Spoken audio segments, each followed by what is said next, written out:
I got the word. I think it was about 9:30 by the time we stopped talking. I was in the car and I got the word that the chairman had given his agreement to a price freeze and an reoffering of the concessions. And we had pressed on the club not to leak anything and do it properly for a change. They were true to their word. As I speak, the words you're hearing right now, it's Sunday night, and I normally never prepare the podcast the night before. And preparing is an overstatement. I'm really not doing much cutting. I'm just throwing this out there because I think that conversation you're about to hear, which I have today, should go out soon. I don't normally do current event stuff. The last one was when the German Bundesliga investor deal kind of collapsed live during an interview. Today is a similar case. If you are a West Ham fan, congratulations, and you can just fast forward. You probably know the summary of what led us up to this point. If you're not, I really think you won't find this any less interesting at all. It's a look behind the curtain at how a Premier League club makes bad business decisions and at how fans mobilize and find belonging in that club and in resistance, and how solidarity and activism make a difference for local fans, even in the most glitzy league in the world. If it's done with a sense of pragmatism and with a sense of love for that club, it works, people. It works. Solidarity and activism. So what happened and why is this important? Toward the end of last season, a number of Premier League clubs announced that they're going to hike season ticket prices, and they're going to do away with concession pricing. And those are discounted tickets for seniors, but crucially also for the kids of current season ticket holders, the next generation of fans. West Ham United was one of those clubs that went in hard and did both of those things, did away with concessions altogether. It was also one of the clubs where fan-led protests seemed unusually organized and unusually savvy.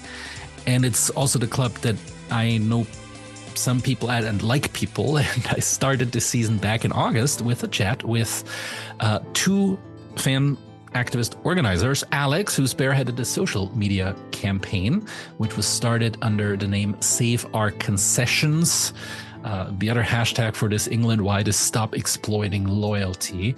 And he talked about grassroots organizing, leafletting, game day activism, etc. And then was Andy from Hammers United, West Ham's largest fan advocacy organization, our second conversation partner. And he now sits on the board that liaisons officially between West Ham United fans and the club. And they both kind of gave us a look at what's ahead and what protests they're planning. And I said back then this could be a fall storm, and it has been a fall storm and a winter and a spring storm too. A few clubs have started to change their posture.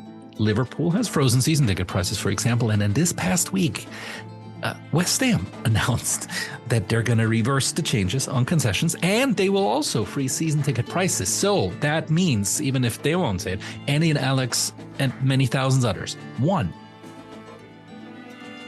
against a Premier League club on money. And how, pray tell? And that's what I had the chance to hear from them today, Sunday. So the conversation you're about to hear happened just a few hours ago. I'm not sure what other media if they've talked to yet after this win, but I think it's a fascinating look behind the curtain. Apologize my microphone quality as well, because it had to go quickly and I wasn't able to be in my office. I just used my laptop mic, so it doesn't sound as great as normal, but it sounds. After that interview, there's the one conversation I was able to have with anyone in Chicago. I'll tell you the background story of that once that comes up. But that's the Rush episode, kind of an omnibus on fan activism, a victory lap for Andy and Alex, and an outlook on what's ahead and on what they're planning with their momentum, with the strategizing and with the unity in the fan base. And I think West Ham fans will be pleased to hear what they say. And then the second one is a disappointing tale from Chicago a little later. So unusual episode, combination of voices and rushed, but important. Here we go. Andy, Alex, welcome back. You did it. Alex first, who's a figurehead, mastermind behind the campaign. The mastermind certainly behind that video that we watched in August when I said this could be fall storm. It's been a winter and a spring storm as well, and a success. What should we celebrate? Alex, first of all, congratulations to you, and then tell us why this matters. It matters a lot. I think we should celebrate not only the victory and what we were able to achieve, but the demonstration of fan power, battling against multiple elements like the clubs, the Premier League, and also things like apathy as well. And I think we should really celebrate, and it should be a marker put down to show what can be achieved when all of the fans come together, a unified sort of stance. And yes, that is what I think can be achieved. It was a huge, huge victory for us fans. I want to get to the fight against apathy, which seems to be underlying a lot of this, and that victory may be the most important one of them all. But on paper, what did the club consent to this past week? They have restored the concessions. Yeah. So for Americans, discounted tickets for seniors and youth. That's right. Is what that is. And in this case, we're specifically talking about season tickets. So it's yes, that's right. So they've brought that discount back at the last season's level, and they've also frozen season ticket prices as well. So that was a huge, huge victory for us, and one that I was not expecting personally. So no season ticket increases. Was that even part of the initial ask? I'd have to double check. I think it was something like maybe not above the rate of inflation. Yeah. I would not be confident about talking about all the rises over the years, to be honest with you. So I would have to double check where we were sort of up to over the last few seasons in terms of increases. Yeah. And the foundation for the protests was the concession pricing. So yes. In your case, the concern of what happens to the next generation of fans if people literally can't afford to take their kids in the stadium anymore on a regular basis. So the club, outside of what happens on the pitch, this community, what's its future? That was a foundational question there. And then a number of other clubs, I think, came to at least a compromise with their fans quicker. And I think quite a few of these compromises involved frozen season tickets. Maybe that rubbed off on West Ham and they said, we'll promise them that too. Yeah, I'd like to think so. I think Brentford, froze their season ticket prices. And then Liverpool did, didn't it? Yeah. And then Liverpool did, which was a huge, huge marker for us as well. And it proved that a club that as successful as Liverpool and likely title winners as well could stand up there and say, this is what we're doing. Yeah. We know it's the right thing to do. And I think Spirit of Shankly, the fan group who were part of it, who sort of helped the negotiations and things like that, was sort of very complimentary of the board and the dialogue that they've been able to maintain over those months as well during the season while they were discussing, what should happen in the next season. So, yeah, it was a good thing for us. I was worried because I think Brighton put their prices up and changed some of the concessions. Changed is probably quite a polite term. But I think with Brighton, they were able to frame it as, this is what we're going to do. We're going to improve the stadium and this and this and this.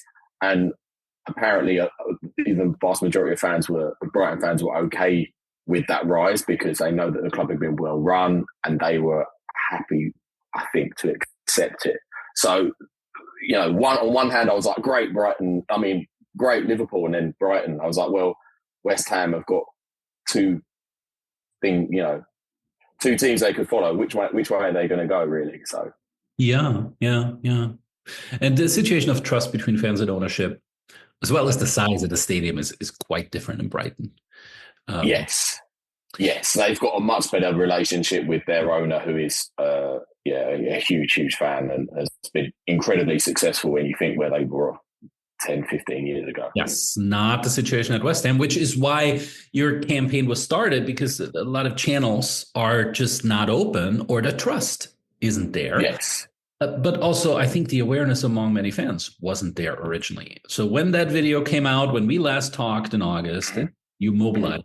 What happened between August and now your last protest at the home game against Leicester, kind of a celebratory protest? Yes. What happened there throughout the fall in terms of planning the campaign? What work did you put in? Oh, I, I think there was so much work that went into it. You know, there were weekly calls with. Did you ever count hours? No, no. What the actual hours? No, I don't know if that would be a good thing. No. Really, Send a bill to Karen Brady. Maybe I should. Maybe I should. Yeah, care of David Sullivan. No, I think there were countless hours and countless phone calls, countless Zoom chats that we were putting in, and it was just sustained pressure that came in various sorts of ways. And I think that was one thing that even now I'm just sort of speechless about, because so many people contributed in so many different ways. So we, you know, if I was tweeting something, then I knew that there'd be somebody else who would be contacting MPs, contacting celebrities, contacting former players. And then there'll be somebody else, conducting an interview, or they'd be talking to Henry Winter or Kieran Maguire, Price of Football, and things like that. And it was just relentless, absolutely relentless. And every week, home and away, we were able to link up with the opposition fans and get them involved with the banner as well, because I think they understood what was at stake. Because if we went, and then the dominoes would start to fall, and more clubs would follow that model, which is what we saw at the start with Wolves trying to benchmark against other teams, putting their prices up. And so we knew how important it was, and they knew how important it was. And I think, just a sustained pressure all the way. I don't know if you'd have seen we had a Boycott the Betway campaign, which was the Boycott the Betway Cup. The famous Betway Cup, for those of you who are the Betway Cup. Essentially, it's a glorified friendly game, preseason friendly. It is. At home at the London Stadium, and the call was to boycott. That's right. So Chris Mills started that campaign, and then that snowballed as well. And we knew that the ticket sales were absolutely abysmal. Mm-hmm. And we really sort of capitalised on that. We knew that the club had shut all of the upper tier, and they'd shut one side of the lower tier as well. And then recently, so they never released how many tickets they actually sold. You had to put in a request or something on how abysmal these sales really were, right? Some freedom of information request. Yeah. That's right. A freedom of information request was put in, and it was just over 16,000 fans. Yeah. And some of those tickets would have been given away for free. And we found that out, I think, this week or last week. And so that was just a huge thing for us as well, because it demonstrated that the boycott had been successful. Yeah. And I think it just shows that it's not just one thing that makes a campaign successful. It's all the elements that you bring together. And that, like I said, that sustained pressure. If we have the boycott, if we have people emailing the club, if we have them petitioning, the black balloons go up. It's all of that thing. It's all of those things together, combined over a prolonged period of time, that prove to the club that they have made a fatal error.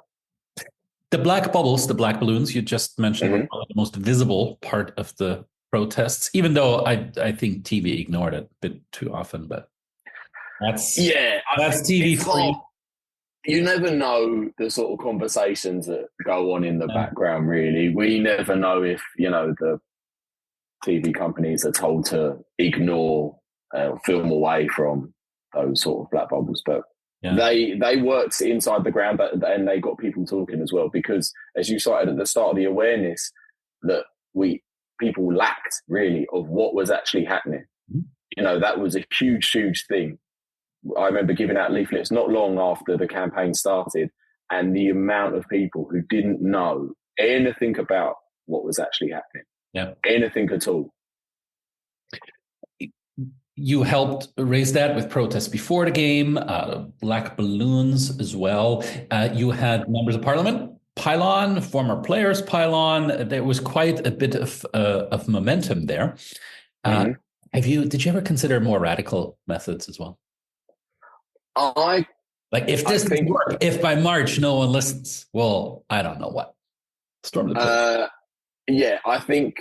I think there would have been an escalation had they not listened to us. How that would have taken form, I can't say, because we never got to that point. But it was certainly, it would have been on the cards that there would have been an escalation of the campaign in some way, because, like I said, we'd proven beyond doubt over a prolonged period of time that the club had made a mistake. After that, if they had completely ignored us, then we'd have to have seen. Let me rope Andy in here as well and ask, did last week's decision come as a surprise? Just 1 second. Sorry about this. We've got power issues. I want to call here because sorry, Philip. This is going to screw everything up. Was it a surprise? Honestly, no to me, because we've been negotiating for thick end of a year, and I felt we were getting pretty close. The club were listening. We presented evidenced arguments. We presented lawful, polite protests week in, week out, home and away. We had a well-supported petition. I'm sure Alex has talked about 23,000 plus signatures, which was quite significant. And I think we had the media on our side, because they're on our side, because I think they saw it as the right thing to support. We'd made our arguments. It took a long time, and credit to the club, they did listen. And to be fair to them, they were listening back in August when we went into kind of full-on negotiation mode. We had a changeover at West Ham, without getting too technical. The Premier League put in their fan engagement standard, FES. There's plenty of acronyms. That's why we have the fan advisory boards now. Correct. And that superseded, replaced the Independent Supporters Committee. Yeah.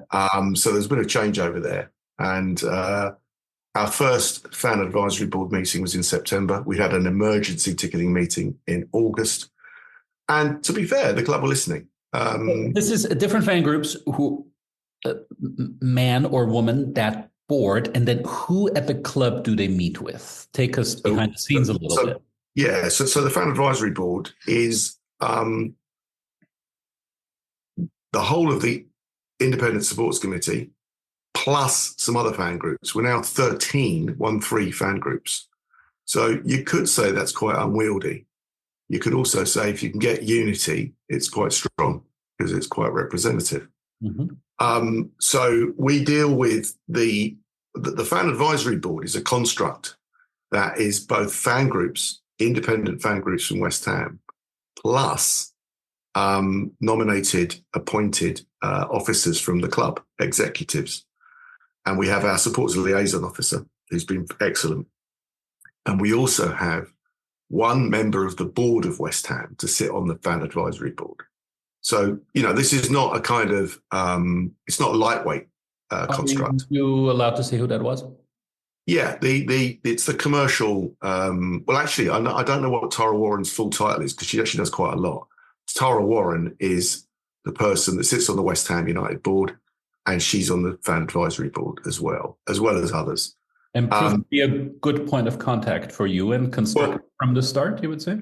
Yeah, definitely. And she's also, because she's on the board, she's got influence. So, yeah, that's important. But also, I think there are other members of the senior executive leadership team at West Ham that sit on the fan advisory board.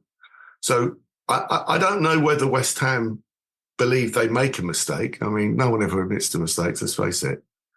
But I do think that they probably felt that. I think they probably, if we look at this and look at the amount of time and effort that's gone into effectively offering the concessions back again next season, and we also negotiated freezing the ticket pricing for next season. That is above and beyond the initial goals. Yeah. Well, if you look carefully at the petition, it's on there. Okay. Oh. Yeah. So where we got to, I mean, it was a long process, and I can't pretend to say it was easy. And if I added up the amount of hours that we've all put into it, just on keyboards, typing up stuff to send to people and talking on Zoom meetings and so on, and all of that stuff, it would move into thousands of hours. Alex mentioned the same thing, and I told him add up the hours, send a bill to Karen Brady. I reminded them, as chair of the FA, co-chair of the FAB, there's two chairs. There's myself elected, and then there's the supporters liaison officer at West Ham. She's fantastic. She's the co-chair. I have heard good things about her. Yeah, yeah, very good person. Very efficient and very fair. And she played a big part in all of this, and that should always be acknowledged and respected. Should we name her? What's that? Should we name her? No, I don't think so, because she's well known. But I think also a few times I did stress that we're volunteers. Yeah, we're a 13 person group from the fan side. That's a lot of fan groups. I'm a believer in the more the merrier, frankly. The more representation, the better. But it can be quite difficult for people who are pretty much all of them on the fan advisory board do work, have jobs, and for them to try and keep up with the sheer weight of traffic is quite interesting. And that's outside of how we liaise amongst ourselves as fans, and getting unity is always it's always a kind of, you got to get it, but it can take time for everyone to agree what they want to do. Mm-hmm. And when you're in a conflict like this could be determined, certainly at points, you've got to be pretty quick. You've got to move fast, and you've got to react to whatever happens, and that is quite stressful for people. And my sort of leadership style is always to be consensual. I don't like it when people just go off and go, "Hey, we've got a majority of 52%, so we're just going to go and do this thing." I'd much rather it was everybody agreeing. Someone will tell me that you can't please everybody all of the time, but I think on this issue, the fans were united from the beginning. It was taking away something that was unwritten. It's not necessarily written down particularly clearly in the Premier League handbook from 25 years ago or whatever, but accepted as part of what we had. And also with the cost of living crisis, which is everywhere. It's not just in the UK; it's everywhere. Fans are struggling to pay to go to watch something that isn't food, energy, or their rent. So you could say it's discretionary spend. Probably could have an argument about that and say we'd rather not go there. But I mean, look, I think overall, it was an exhaustive process. I'm actually, I'm a skilled. I better be careful what I say here. I've negotiated a lot of things in my life, and it's not just you. I mean, Hammers United, Paul Colburn. No. Plenty of organizing. It's like there's probably 100 people. Yeah. Two of them which are on this call that have got involved in a major way, and the negotiations with West Ham came through the fan advisory board, and there's 13 of us. Mm-hmm. And obviously I'm the notional leader of that. But there's a lot of work to do, and there's a lot of learnings, and other fan groups and other fan clubs, would be wise to know that unity amongst fan groups is absolutely essential. You're never going to negotiate anything unless you're unified. Mm-hmm. And that's essential. No matter what egos are around or what views about how you protest or how you demonstrate or whatever it may be, unity is absolutely, it's not only strength, it's essential. I think you've got to be very clear about what you're trying to get and why. And then I think you've also got to make sure you've got a body of evidence to prove it. I think the ace card that we've had was the cross-club cooperation that we've been West Ham have been one of the leaders of that. Yes. And we, not solely, but one of the leaders. And I think that's building all the time. Literally, despite having power problems getting onto this call, I've got a very weak GSM signal. And one of the guys from Chelsea has just been in touch to say, what else can we do together? This is pretty unprecedented. I'll get to that in a second here, because I feel there's momentum, and I want to know from both of you where it will go, both in the club grassroots, but also bigger picture. When I said it's not just you, what I meant is there's a legacy of organizing work. Here I'm thinking of union people like Paul Colborne, and the diversity of groups that's represented here, each with their own strengths as well. At what point in the fall did you think, and it can be both of you, all right, something is moving here. We'll get something done here before the season is over? What was the first point where you felt optimism? Do you want to go first, Alex? Well, optimism that the club would back down? They're going to move. Yeah. That this is going somewhere. We're not just being listened to, but something's moving here. Oh God, do you know what? That's a really good question, and I'm going to let Andy answer his bit, because no, I can't answer that at the moment. So, in terms of, wait, are you still not optimistic? Is that why? No. I think once I started, me personally was like talking to Paul probably once or twice a week, and then, you know, when we were having all of those sort of banners outside the club every single week, and when they were going home and away, it just felt like it was never going to stop. And so I was always optimistic that we couldn't do much more than what we had done. But then that was countered by the feeling that the club would just at the end of it just go, no. So always optimistic that we always felt positive about the campaign and how much work we were putting into it. But that nervousness about a decision, for me, it really sort of went up and down over that period. Yeah. Andy might have. I'll tell you when I stopped feeling nervous about it. It was at 10:45 on Wednesday, ahead of the Leicester game on Thursday, when I sent the final email with I had to take a risk and go out on a limb, and I had to assure the members of the FAB that what I was going to put into a statement. I don't want to go into it too deeply because it would be wrong, but basically I had to take a risk and put my head on the line and just go, you know what, we would like to get a price freeze as well as our concessions back. We have to be careful about language because, you know, all that stuff's got to be vetted.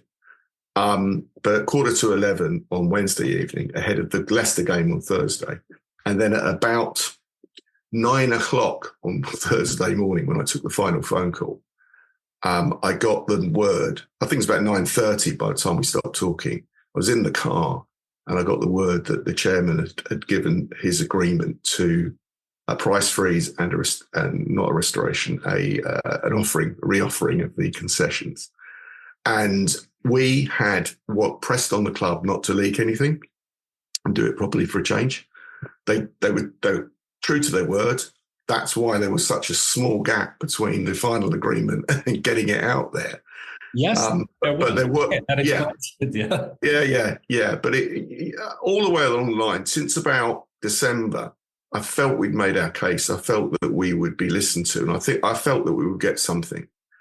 But I think when Liverpool got 0%, I used that I used that as an argument, I think a persuasive argument and a fair argument to say, look, West Ham, you can be leaders here. You can stand alongside Liverpool and Brentford, and you can surprise everybody by offering a price freeze. You know, I think we had the concessions pretty much agreed, but if you froze the prices for the season tickets next year and the concessions, then that would be surprising fans in a good way. And it might lay down a marker, you know, that you can be leaders. And we will, you know, as fan groups, we'll be your critical friends. I'd argue we've been that for some time now. But, you know, moving things in the right direction. At the end of the day, all-out war, it never is always nasty. It never ends well. Revolution never ends well.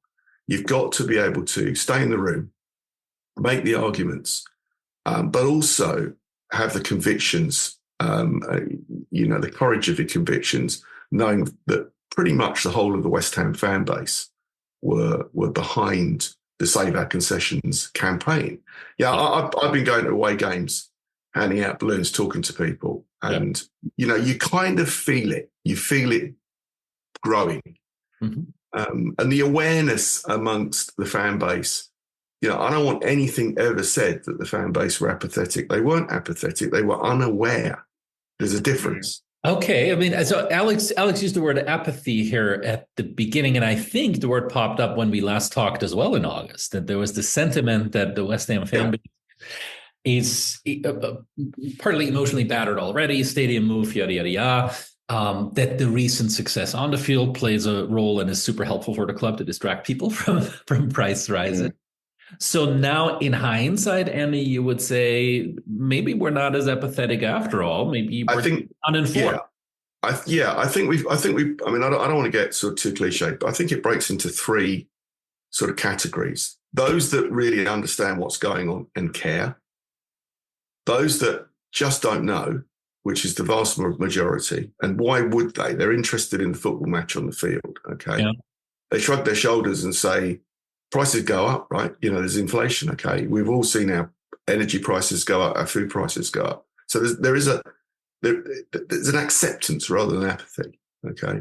And then there's just those who know, but just don't care because they either feel it's nothing to do with them or they can afford it or, bollocks to it all really. Now that final category is quite small because when you actually, on this particular issue, when you explain that, quite a lot of people have got children, quite a lot of people have got elderly relatives, quite a lot of people are disabled, you suddenly find there's quite a Venn diagram going on here where everyone's suddenly involved in this kind of chain of being affected by this situation.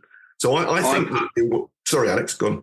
No, sorry. I was going to say, when you're trying to tell people, I think I put a tweet out a few months ago and I said, are you a West Ham fan and are you alive?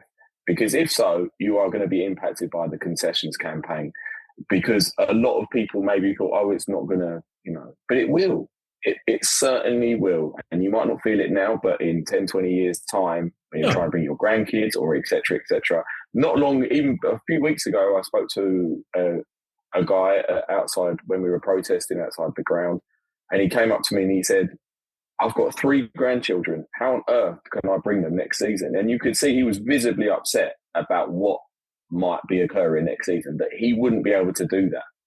So, yes, once people knew, I think that but they just had to be told and we had to just be quite blunt about it and letting people know what was at stake. So as for the club, I know, Andy, we've given applause to those who applause is due, but can it really be that the club doesn't know that such people are out there and exist? And what was do you have more of a sense of what the club's thinking was here early on in July and August when this was pushed out? The truth was it was pushed out actually at the end of February, beginning of March last year, 12 months ago. And we picked it up as the ISC and we had discussions about it. And we warned the club this was a frankly catastrophically badly judged move. Yeah. Early on, I asked a well-known expert in football finance what his estimate would be, give or take, for what this withdrawal of concessions, new concessions, would be in financial terms annually, and it was about £500,000 to £600,000, which I came up with the famous "that's Danny Ings for a month." Okay, a guy that doesn't really get in our team very much. Danny Ings here for a month. That's it. Scored a couple of goals, I think, against Nottingham Forest some time ago. But no disrespect to him. But we challenged the club with that number when we met with them in August formally, and they denied it. So, you'd expect me as a negotiator to say, okay, so what's the number then? And they didn't want to tell us. It's pretty accurate, it turns out. So I think there was some fuzzy thinking at the club. And I think that, look, at the moment, all levels of football within England are losing money. It's nonsense what's going on. And the money goes out to the players and their agents. That's where it goes, okay? Most of the Premier League clubs are seeing a prize of, let's call it the Netflix of football, the direct streaming rights. Yeah. That's what they see in the future. And that is real. If they can keep the Premier League football product up to where they think it is and where the world thinks it wants it, lots of ifs there, then they probably could judge around 200 to 300 million monthly subscribers, let's say paying, between $3 to $5 over time, average. It could be incredibly profitable. And that's why they're being invested in, bought up by people with money. And that's what they see. Now, that isn't the case right now. Everybody's losing money. That's not our fault as fans, okay? It's not our debt. It's not our fault. Yes, we demand to get signings and we want good players. Every fan's guilty of that. But quite honestly, we've seen in the last, just 5 or 6 years, we've seen £20 million be almost a kind of really? Is that all for this guy? Surely, to get a good player, you've got to spend 50 or 60 or 70. And it's just nonsense. If you look at the car crash that is Paris Saint-Germain, just an absolute mess, awash with money, zero success, the only club in France, I don't know, whatever. But this is a mess, okay? So to answer your question, I think all clubs are fighting that, they're the kind of penny wise, pound foolish. They're fighting to take more merchandising, more ticketing, more food and drink and stuff like this.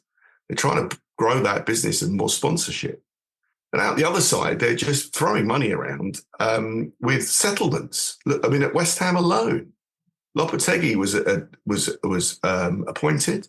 I don't know anybody in the fan base who thought that was a good idea. I don't either. No, everybody was like, okay. If they're out there, give me a call.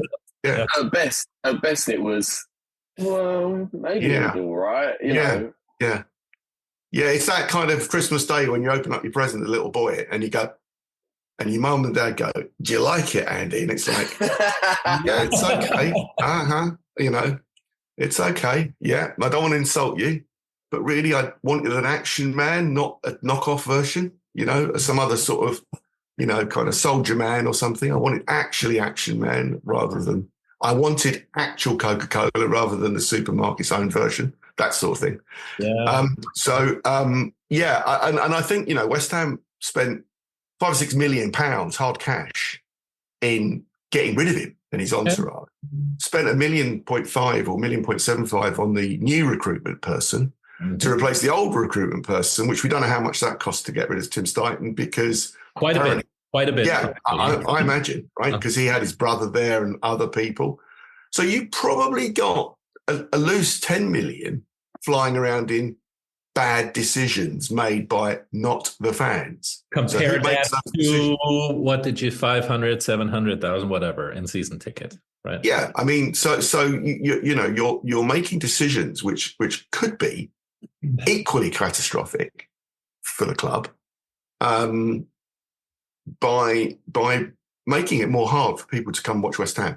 Another thing is atmosphere in grounds. Okay. Well, yes, we'll need to get there too, but let me just put something in that's really important. This is where I don't think club owners, not just West Ham, quite understand what's happening.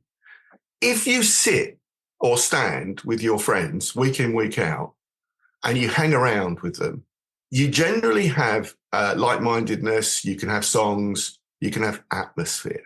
Mm-hmm. If everybody's changing every week, no one knows what the hell's going on. So no one even knows where they're sitting. They don't even know where anything is. Now, I'm not decrying that. I'm not saying push back from change. I'm just saying it's no surprise that atmosphere is leaking out of these stadiums because people don't know what to do.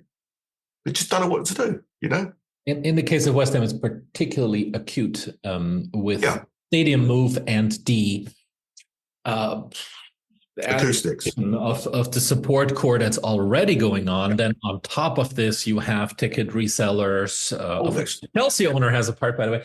Ticket resellers, tourists in the stadium, and you're pulling apart now families too. It's got to have an effect on, to stay in branding language, on the product. You have a worse product to show for TV at the end of the day.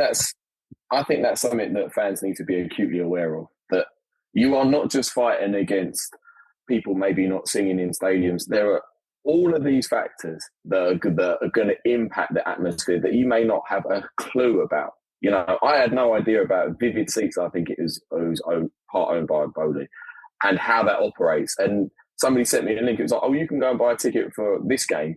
Yep. You know, at our stadium. And all it says is, a disclaimer is, oh, well, as long as you're not an away fan, you can buy a ticket here. You know, you have to be home fan only, which is obviously everybody's going to ignore that. And so I think there are multiple things that are affecting the atmosphere now. And that is something that we have to get the awareness of and then try and counter it. Yeah, I just want to add on that, because it's totally relevant to the ticketing debate that we had, the argument, discussion, negotiation for a year. It was pretty obvious that West Ham's main driver was numbers in the ground. It's now, I think, become obvious to them. It's not just the numbers that matter. It's who's in the seats. Mm-hmm. Okay. So at West Ham, if you look at the freedom of information that comes out from the local council, you will see our numbers are nothing like 62,000 per match. 62,000 tickets may have been sold, but baby, there ain't 62,000 human beings gone through those turnstiles. Yeah. In one case, we played Wolverhampton Wanderers on a Monday night. There was 42,000 there through the turnstiles. Mm-hmm. Right, that's significant. Now, what you have to ask yourself why that's happening, and there's loads of reasons why. But you know, I think it's important that if you're going to talk about rebuilding a football club like West Ham, you've got to really focus on the community, and that's making sure that you've got, frankly, you've got to indoctrinate young kids into West Ham early, what Alex does with his boy, which, you know, my dad did with me and my granddad did with my dad. You've got to do that, and you've got to then make it attractive for them to come and enjoy it, really enjoy it. Mm-hmm. And that's complicated, okay? If I ever thought, you know, when I was on the terraces at Upton Park, that one day I'd be sitting in a meeting talking about how do we get atmosphere. I mean, atmosphere, we were on the terraces. It was crazy, absolutely crazy. But that hasn't gone away. Last Tuesday, right, the day before we finished the negotiations, I took myself off with my friend to Hereford United, now a non-league club. They had 2,200 on a Tuesday night. We stood behind the goal, and I haven't seen as many young kids, like boys, probably in their early teens, having a laugh, running around the place, singing the whole game, larking about, jumping on each other. Not fighting, but just having a good time. Yeah. And you sort of think to yourself, that's what football used to be. Because those kids can turn up on the night, and even if it's a school night, they're going to turn up and they're just going to pay I think it was £6 for kids to get in or something, £6. Yep. You know, and I'm not saying we're going to go, we ever be able to go back to that in the Premier League, but there is your kind of reason why this stuff gets so bloody difficult, because we've got to buy our tickets in advance. You know, everything's so manufactured. You know, can we please, does anyone know the words? You know, no, of course they don't. I mean, it's Manchester United. My friend's a Man United fan. He goes up there and he goes, they're putting their words up to, you know, John Denver's country home, you know, because the Man United fans who are there just don't know him any. The majority don't know it because they're not regular fans. Yeah. It's just appalling. You know, this is not the bloody opera. And another thing is that when you go to church, and I'm not religious, right? When you go to church, you don't sit down and sing, you stand up. So where is our safe standing in West Ham? Yeah? And, you know, I've been going away, and everywhere we go, there's safe standing. And it's brilliant. And everyone's bouncing around. No one sits in the seats they're being allocated anyway. You just go in and stand about. It's much better. No wonder lots of West Ham fans don't bother going to home games because it's rubbish. They go away. and it's better. So anyway, that's me getting carried away. Well, no. We were at the earlier on with Alex too. We're at the question of, so there seems to be momentum now. I think the atmosphere was better against Leicester in the stadium, and sure, some of that credit goes to the agreement as well. The club was ready; they had the big displays up there, prices frozen. You could close the chapter here, but my inclination is neither one of you will. Safe standing has come up already. West Ham was supposed to be one of the first trial clubs for that. What was it, 2.5 years ago? And 2021, we were the club that actually, I've just found out today, we actually led it. And we've got safe standing. Alex, do you know we've got safe standing in block 222 of the home fans? I didn't know that. Yes, I did know that, but it's isn't it? It's not licensed. It's some weird reason. It's there, but you can't use it, or it's I don't not. know. Yeah. If you're going to put in safe standing anywhere, it's not 222. You put it in Bobby Moore lower, right? Yeah, exactly. So what gives? Why? What's the holdup? And might this be a next campaign? What's the next frontier for you? Well, I think the atmosphere in the stadium is a big. Yeah. I can only talk personally, but and this is a matter of record with the club, that because we've got this, what I call ticketing and concessionary justice, we are now helping other clubs. We've been helping them anyway. So we built a big group of other club fans from other clubs. And we're going to help them. So our offer is we'll stand up at home games or away games. Whoever wants to, for us to protest, we'll be with them. Okay, that continues until the other clubs see the light and dole it out and give out their fans some reward for loyalty. So rather than exploiting loyalty, reward loyalty. That goes on parallel. Slogan, by the way, the stop loyalty. That's a good hashtag. That's the Football Supporters Association. And they've done a great job. And I think that's parallel to what else we'll be doing at West Ham. Because we've built a dialogue with West Ham, it means that we can now look at building that dialogue more deeply and seeing what we can do to make the club better for the fans. And if it's better for the fans, it's better for the players. If it's better for the players, it's better for the owners. And round it goes. So, if we can do that, so atmosphere, is certainly an area of concern. I think we've got to be very careful. Alex knows my views on this. Got to be very careful that you're not trying to manufacture this stuff. You're trying to grow it. Okay, chuck some seeds in, see what happens. If you don't water them, they ain't going to grow. Equally, if you haven't got any seeds, nothing's going to happen. But don't go and, plant the flowers fully grown in the field right now, because people just go, this is a bit manufactured. So you've kind of got to do it a bit naturally. We should be looking over the next couple of years to really make some significant progress in that stadium, because we're lumbered with that stadium. I don't like it. I hate it. I absolutely hate it. But we're lumbered with it. I don't see any other choice at the moment. Yeah, no. We're stuck with it.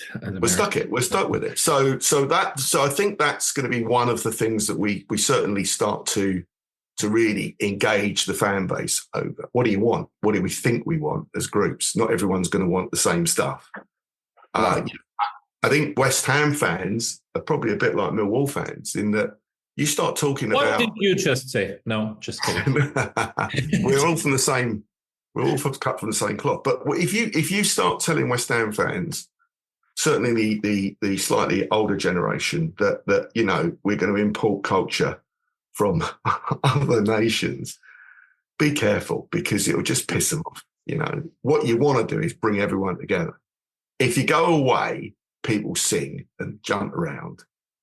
Even when we don't score, which is quite often, frankly, we were all singing and jumping around. Yeah, no, our away atmosphere is a good one. Yeah, mm-hmm. Yeah, and I think also, the stock answer that where's the family area at the London Stadium? It's all a family area. That's rubbish. If you want to take your young children, you want them to be safe. You want them to be in an environment where it's exciting, but it's not overpowering. Okay, so you need to be able to have a safe area that's the family, children's, family zone. And that's great. If you want a singing area or singing areas, then build that too. Mm-hmm. In an ideal world, everything kind of coexists, but we all know that it doesn't necessarily. Maybe even if you want a neutral area as well as an away area, build that as well. I was going to say, I totally agree about those sort of areas, really. It's probably quite weird for somebody who was at Upton Park to think, why are we going to have that sort of stand? You've only got home and you've got away. But I think what has happened, obviously, with the Premier League as it is now, and every game is just this global thing, that you are going to, the amount of tourists and day trippers, and that, I'm not being detrimental about them, or condescend or anything like that. But I think you just have to accept it. But then you have to make sure that those people who come week in and week out and dedicate so much time and money are supported and looked after. And I think it's really important that the club recognises that. And the fans will be there to help, will want to work with them to achieve that. Going up against them with archaic rules and things like that and getting it wrong is just not going to help. So there are certainly challenges that we can overcome, but we all need to really sort of work together with the club to achieve that. My bet is 10 years from now, the stadium is going to be so shitty that it will be cool again, just by itself without us doing it. 10 years from now, the stadium will be falling to pieces because it already is. So someone's going to need to take responsibility. That's what I mean. It'll be kind of a construction site. We'll be cool again. Yeah, maybe. Shabby chic. Very, very shabby chic. Yeah. No, I think the stadium atmosphere and what is inside the ground, I think that's a wonderful new frontier to think about and to think about long term as well. I'm probably a little more friendly to revolutions generally than you are, Andy. But I'm a revolutionary and understand the pragmatic approach here very What much. you got to understand with me is I'm a revolutionary. Okay, I just don't talk about it too much. Okay, you say you have to tame yourself as well. Yeah. Listen, if you're going to be rude, if I'm going to be rude to people to try and get my way for us, it ain't going to work. Okay, I have to be a diplomat, and that's the game, unfortunately. And people will chuck stuff at me because of the fact that I'm always urging, just give me a bit more time. Let's just negotiate a bit more, because we could take the Trump view, couldn't we? But that's going to go wrong. So I'd rather be much more cautious and statesmanlike and make sure that we're courteous, but we're firm. We've got a position, it's evidenced. We make our arguments. We work across the football family, and we've done that. Other fans are buoyed by West Ham's decision. Yeah, they really are. Yes, and there's a unity there. That's a good thing. West Ham fans should be really proud of the campaigning that they've done, the togetherness that they've shown, the lack of apathy. Okay, West Ham fans need to understand there's something significant happened, and that in itself is a thing that we can put as a mark and say we move forward now. Yep. And we need to be respected, but you don't demand respect, you earn it. And over time, I think we're beginning to earn respect from the club's owners, because we've made our point in a professional, courteous, law-abiding way. And quite often, especially with a club like West Ham, the last two words I said there could be compromised. Law-abiding can get compromised. And it was essential for us, and will always be essential, not to give the media or the club the easy way out. For the students of history, as soon as protest starts to get a bit edgy, then it starts to go wrong. Wouldn't the German example this past year suggest otherwise? Yeah, I think that the German example is a different culture. This is bizarre, but it's the fact that the German football fans know they own their clubs effectively, and they're respected because they're not overcharged. And the German fan culture is a mile away from the English culture. And that saddens me, but it also inspires me.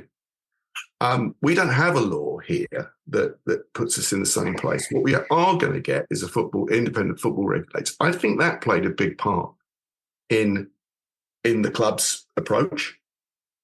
I wouldn't want to express any conspiracy theories, but if you're trying to get that football governance bill softened up a little bit, you might sort of decide that what you're going to do is do something at your own club, which says we didn't need a regulator to do this. We did it by negotiation. Mm-hmm. So, maybe that's that factor as well. There's a lot of stars aligned in this. Yeah. And they all aligned because they were always going to align. And they aligned because the decision, frankly, that West Ham made about 12 months ago was a lousy one.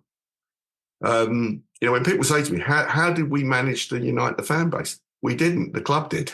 By making yeah.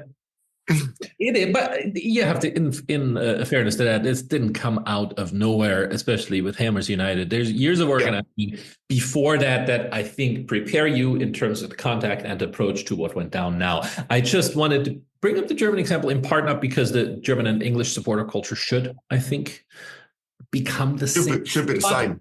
No, it should. It historically has never been. This is the interesting part about football cultures, right? They're all different. But I wouldn't, off the bat, say that being edgy leads always nowhere. There may be some time for edginess. I wouldn't disagree with you. I'd say we've been quite edgy, actually. I think so too. Balloons on it, but I mean. Yeah, we've been edgy, polite, edgy. Kind of edgy. Yeah, walking along with an umbrella that's actually sort of, if you're walking along with an umbrella, it's kind of like the Kingsman edgy. Okay. Yeah. If we want to go down that route, we can. a very English edgy. Maybe that's it. Yes, it's English. It's that we're modelling ourselves on the Kingsman. So, but to be honest with you, I mean, I know we joke about it, but really, when you look at what we did over the last year, it is quite edgy for English football fans to put on such a sustained campaign, in such an effective way. It is quite edgy. It's quite out there, Yeah, it's certainly exhausting. That's for sure. Yeah. And for West Ham to be at the front line of this is what I wrote the day the decision came down, day of the Leicester game. That I'm proud to see what West Ham still is. Yeah. What still is in that club and in that community that's been harnessed and presented in many of its most beautiful ways by you in that campaign over the last year. The togetherness and the creativity, polite, edgy, and a deep sensibility for the future of the club, apart from goals and what happens on the pitch, but the club as a community. So for that, I'm very grateful. And I know I'm a West Ham fan, and that's why we have these contacts. But the exposed position that the West Ham struggle was in the larger English context here, I think makes this very interesting and encouraging for fans of other clubs. Well, I agree with you. I mean, for the record, I'm really proud of what we've all achieved. Paul Colborne received an email from somebody that he respects. And I think he was on the verge of tears because it said, "Welcome to the top table, Paul." That's when that sort of thing happens. You don't buy that. That's something that little thing, when I see Alex and his boy and, Alex's boy will know what his dad did. Yeah. These are things, this kind of story builds. And we've spoken, Philip, Alex and I were with you a few months ago. We've spoken before then. Could we have hoped for better? No, we couldn't really. We got what we got, and we built unity. And I think that's really important. There are other fan groups for other clubs that I'm not going to mention that I'm trying personally and with, likes of Hammers United and what we've done at our FAB, trying to help them with the unity argument. And they're in as big a mess as we used to be, probably 15, 16 months ago, with different fan groups and kind of like nonsense going on, really. Yeah. And so it would be nice to be able to try and help them see the light. Because if they're not united, the club will win every single time. If you're united, it doesn't mean you're going to win, but you ain't going to win if you're not united. Simple as that. Mm-hmm. You know, and I think that's the overriding principle that comes out of this. And that's what we want to do. And that's a good morale of the story too. Yeah. Well, we don't need to talk about anything that happens on the pitch. But yeah, reasonably happy days, but to me the real highlight is what you've been able to accomplish on behalf of that West Ham community. Thank you for coming on. I'm sure you're doing the rounds again, victory lap, and then back to strategizing. I look forward to what comes out of that unity and out of the community built in the process. That's an additional reward, other than just the price freezes and the return concessions.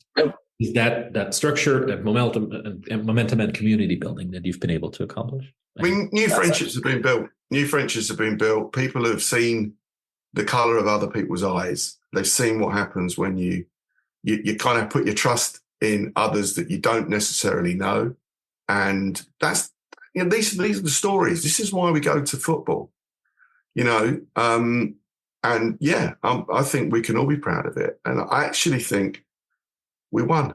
And, you know, but football's about winning, isn't it? It's also about taking part. We took part and we won. Just unusually for West Ham, we actually won something.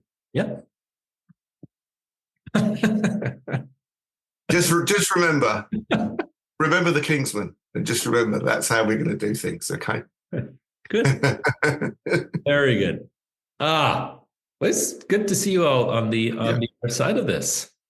Yeah. Well, it should be no surprise to anybody that, you know, tomorrow morning we go again. Okay. You know, nothing's stopping. So we've got lots of issues to deal with. We've got, you know, the casework that Hammers United do, the work that Alex is working on. There's no let up now. We've got to keep going. And if we'd not got the result, we would have carried on going. We'd have probably been slightly less motivated. But I would say this motivation is a good motivation because it's constructive. You know, we've shown what you can do with the power of an argument. Yeah. You know, and frankly, we can sleep the sleep of the just. Okay, because we were right. Yeah. Yes, you were. Alex, last question goes to you. Your son, the star of the video. Oh, we're right, man. How old is he now? He's 8. He's 8. And he watched the video. He has seen, I think he had seen it, but he watched it properly again yesterday. Good. He'll watch it again in 10 years. Might be a little embarrassed, but proud. So in 10 years, when he turns 18, ideally, what kind of community club stadium atmosphere will he inherit? How will the London Stadium look like on a game day? Right. Well, this is something that turns 18 and soon has to buy his first adult season ticket.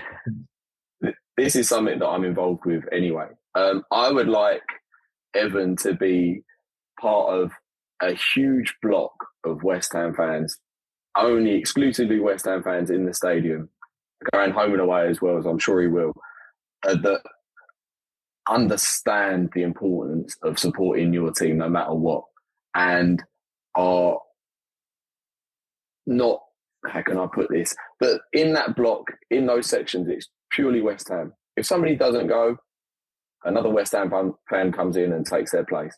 They're not, you know, nobody's coming in that's a tourist or anything like that. And that sense of tribalism and unity amongst that core of support is just evident throughout the game. And I want him to really enjoy and be a part of those songs and that atmosphere and that belonging. And I want him and others to remember to, like, put down your phone, engage, be present during the 90 minutes. That is what I would want him to be. I would want him to enjoy that whole day like I did when I first started going as well. And as I do now, but in a different way with a child, obviously. Can I just say something, actually? Because yes, should I ask you 10 years? What?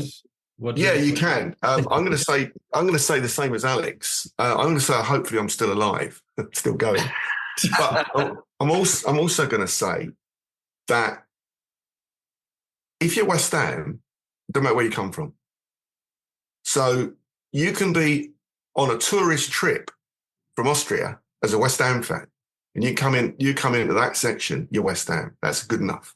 Mm-hmm. So that's an important nuance. And I know a lot of people struggle with nuance because they want black and white binaries. But, the tourist bit is the thing that irks many is that it's just sightseeing.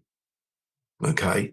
And that is problematic if you're trying to replicate and engage football atmosphere. So sightseeing is a different thing. If you come from any country in the world and you support West Ham, then that's it. Over here, you'll see there's a Baltimore Hammers there, from my friends in Baltimore, right? They're West Ham. They watch every game. Podcast listeners, we're seeing Andy's art gallery / workspace / living room, and there's a Stark. What's it's my life? It's my life. Yeah. We were seeing Andy's life, and there's a Baltimore Hammers carved there. That's it. They sent it to me. So that's the point I'm making.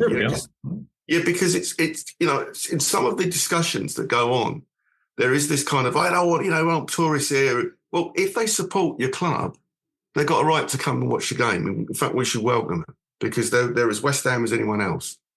It's what we object to is the place being filled up with people who just don't even know what it is they're looking at.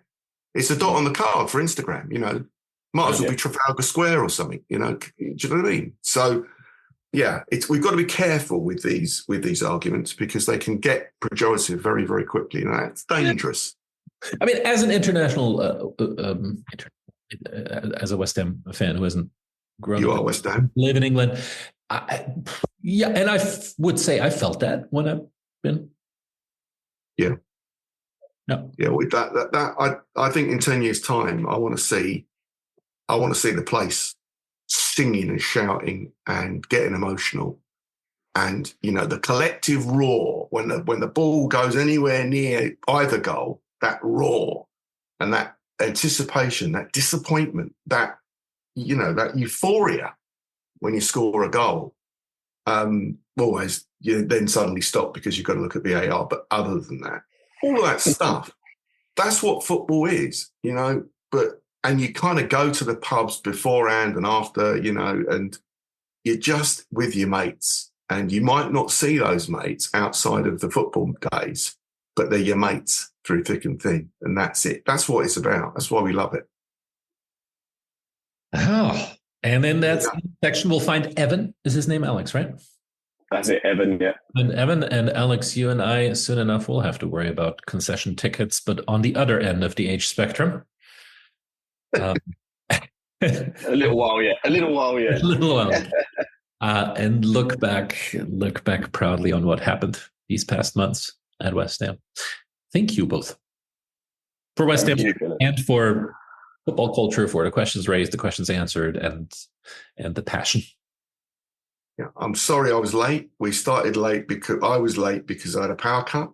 People. Yeah, no, we started. You were just late. I know you did. I just joined. That's what that's a kind of allegory of what happened with all this malarkey, because I was never part of this stuff in the first place. I only agreed to help out.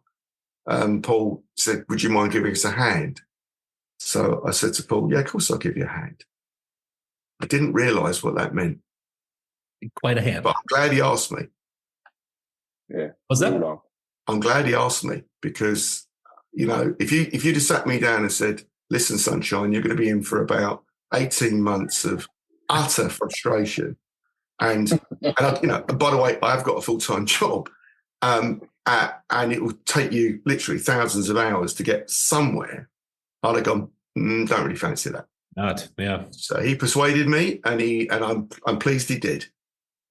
I think we all are, Alex, is what you said earlier, right? Yeah, we all are. Very much so. All right. Yeah. On that note, people, to be continued. We'll see what else happens. I feel like West Ham has become a little bit of a laboratory for fan participation in England. I hope so. These last months, so I'll be interested to see what's ahead and proud of what's been happening so far as well. Thank you, Alex. Thank you, Andy, for all you did there over the last month and all you'll continue to do at West Ham. Thank you. Absolute pleasure. Come on, you irons.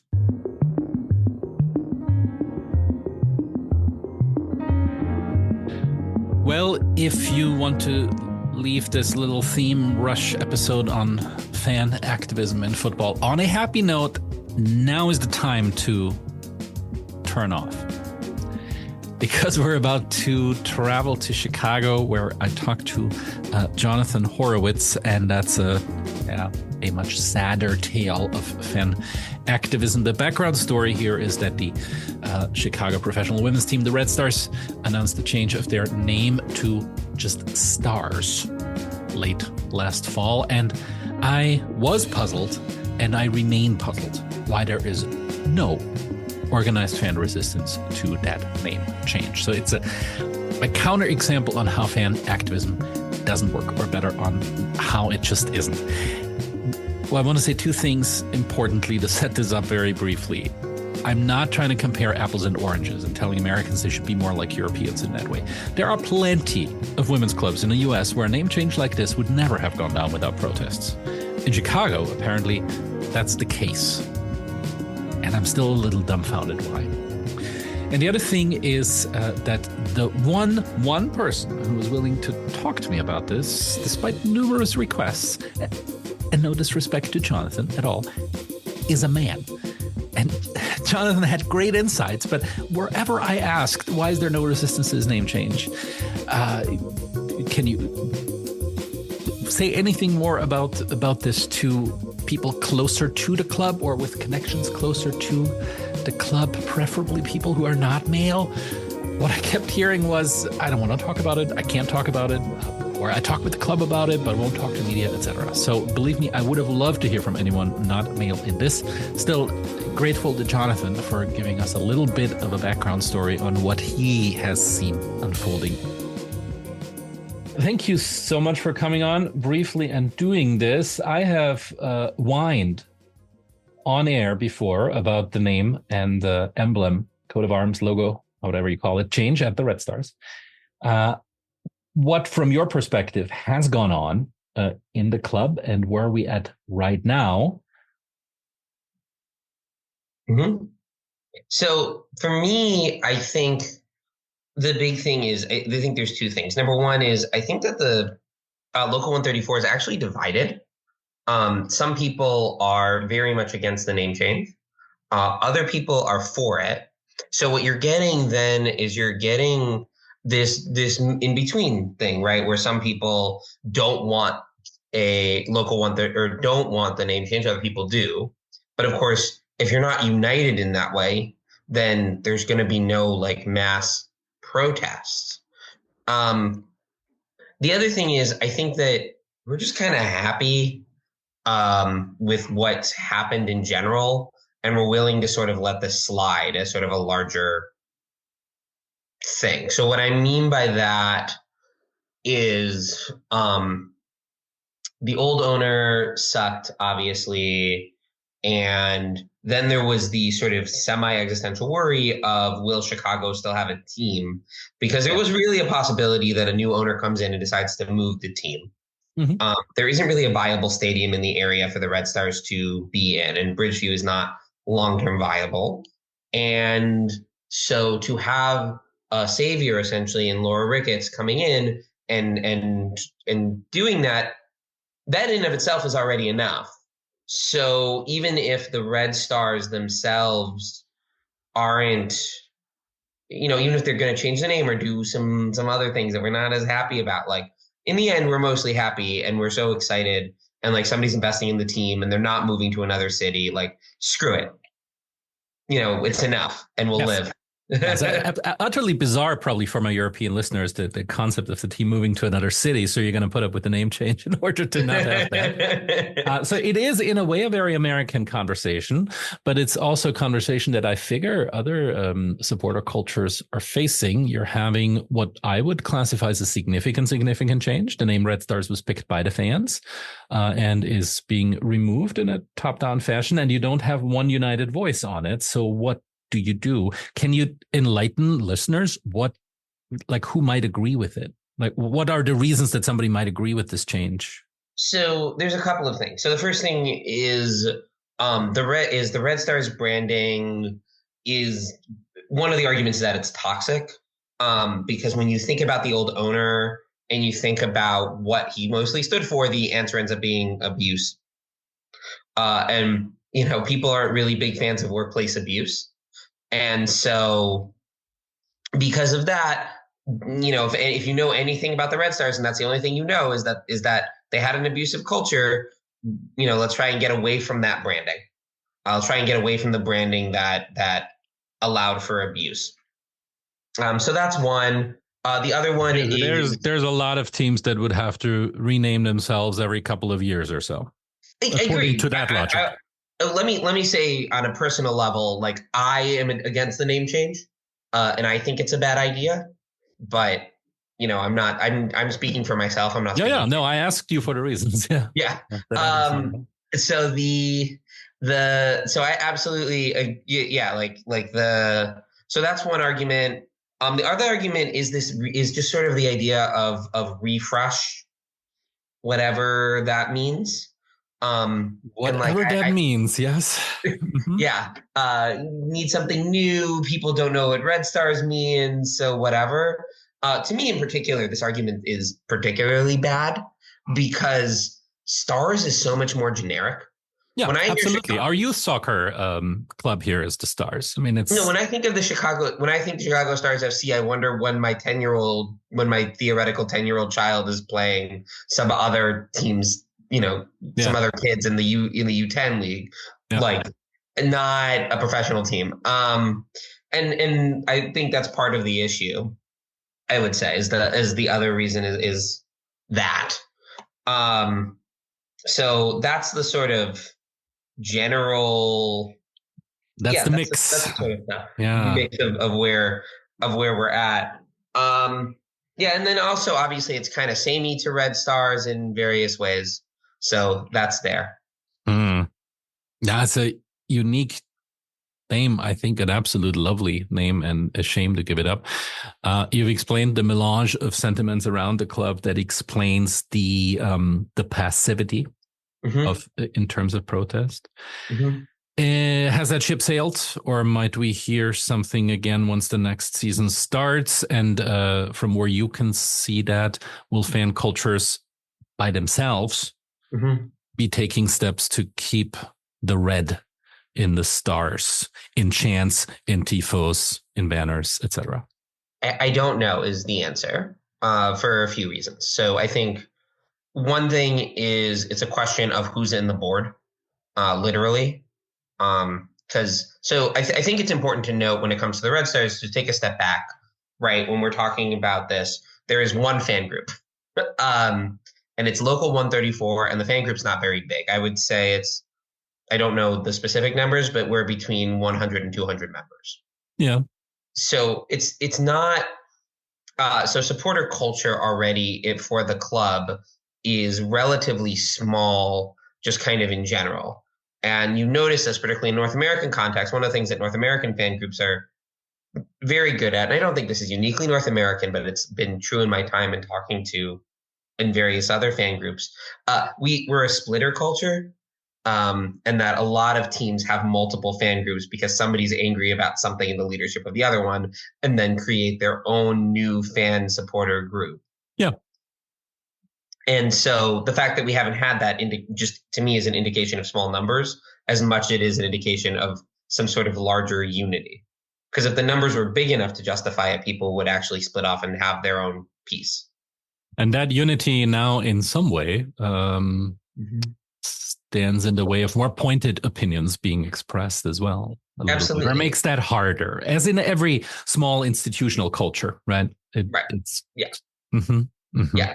I think the other thing of will it stay alive, I think there are going to be some things. So the first thing that I'm going to wonder about, and I will not know what's going to happen with this, is merch sales.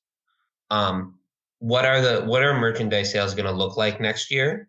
The other question that I have, I know that we're going to be keeping it alive in some chants because some chants just work better with Red Stars. Chicago Red Stars is much better than Chicago Stars. The bar just works better. So I know that for a fact. That there are other chants like that. Whatever. We love you, Red Stars. We do, again, better just with the meter.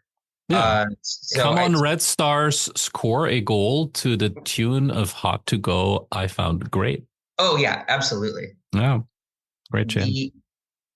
So there's like those sorts of chants will be I think that's definitely going to stay. I think that people are going to be wearing jerseys that are going to be Red Stars jerseys. Some of that will be in pointed protest. I know for me that will be like the sort of the understated pointed protest. And the other question would be questions about, so you'll pointed protest and that, and some people are just going to be like, well, I didn't get the new jersey yet, right? And I'm going to wear the old one and sort of wait. And I don't know what that's going to look like. Yeah. Something that we did discuss in the fan group, which I don't know what we're going to be doing one way or the other on this, as sort of an understated protest, is questions about social media presence and what that will look like in terms of whether we will just keep on saying Red Stars essentially on social media. Yeah. And then the other piece that I think is also important to note here is that as much as they've said stars, stars, stars, you look at all the Red Stars social media, it still says Red Stars. You look at their comms, everything they're saying, it still says Red Stars. I was looking at something on Blue Sky and on Twitter like today, and it was like the Chicago Red Stars, and it says Chicago Stars FC. So they still haven't either they haven't completely finished the rebrand in a way that they feel confident in, or they're slow rolling it out. So I don't know when this sort of change is going to happen. Yeah. And so that's the other piece of, I think, maybe working with it. But yeah, those are the things that I think will happen in some level. Yeah. What I don't know is what that's going to look like from a pushback perspective. Right. And being there. I think the other thing to note here is Chicago fans in Chicago soccer fans in particular, we did deal with this once before. They didn't do a name change, but the Fire had the giant rebrand. Yeah, the logo change at the Fire, which it wasn't just the logo changed. Mistake. Yeah, it wasn't just the logo changed. It was like the color scheme changed. Yes, the logo changed. It was a rebrand in all but name. Everything else changed. Yeah, and 2 years later, they basically undid everything. Right, but there was pressure. There was clear pressure on the club, and I don't see that kind of organization and pressure, certainly due to numbers, but also, as you've explained, due to internal issues at this point. Yeah, I guess that's true. There was some more pressure on that, but I also think that, a lot of people were clowning on the logo. A lot of people were clowning on the name on social media. There hasn't been necessarily anything organized like that. But I think that there's also this question of, okay, we went through this once, we saw it out. It'll happen again. Yeah. I think also one of the things that they haven't thought through just in general is that Stars, I believe, is a much worse name than Red Stars, just objectively. And I think what they will find out when they start doing a lot of this work on getting to Red Star from Stars, they'll be like, oh, we made a huge mistake, and we'll flip back kind of naturally. Because part of it is when you're trying to sell people on the Chicago Stars, they're going to be like, what is that? Yeah. Again, talking about, the youth team. And I think that'll. Yeah, even that switch back down, if it happens top down and it's only due to sales numbers, rather than to a philosophy of letting your supporters have a say when the club's identity is changed. I don't know if it's that much better, but yeah, that's fair. That's definitely true. Next season starts when for the National Women's Soccer League in March? I think that's right. I don't remember. Good. Well, we'll go up there again. And I'll keep tabs on this, and if necessary, be in touch with you again. I get the sense that it's a bit more of a loose ends developing story still than maybe I thought it was. And I get the sense there's also more diversity in the fan base than I gave you all credit for when I first there's definitely sense that condemned the lack of protests. Well, I think also part of it was the lack of protest was also it was the last game of the season, and we were all it was the last home game of the season, so we were all celebrating that, and also going from a last place team to a team that made the playoffs. We were also excited about that. Yeah. That there are times where fan groups will protest more than others, and sometimes it's very hard to feel angry at a club when you had a 1 year long turnaround and your team went from last to decent. You're just like, yes, we did it, and you're right. Yeah, like, I know. Screw you, ownership. I mean, it makes it easier then for owners and for the media to look at every principled opposition that fans offer on anything and say, well, they're just grumpy about what's happening on the pitch, right? So this, like, these absolutely. are like, as long as they're scoring goals, they wouldn't be protesting, like, which is not the case. This is not what this is about. No, absolutely. But only protesting when there's no success on the pitch feeds that, media perception. Absolutely. No, I definitely agree with that. But yeah, I would agree with you. I think it's a developing story, and when I do not know what the next step is, but okay, I'm excited for it. Interesting, mm-hmm. And thank you for coming on and being straightforward and naming things. Mm-hmm. Thank you. You're welcome. Thank you, Jonathan. Be well. Thank you. And with that, that'll be it for an unusual episode of The Assistant Professor of Football. Forgive, again, the microphone quality on the previous clip. This one from Chicago is the usual quality on this podcast. Thank you so much for hanging in there and for listening and for being interested in the matters that make the beautiful game, and that's community. And that's everybody and not just what happens on the pitch.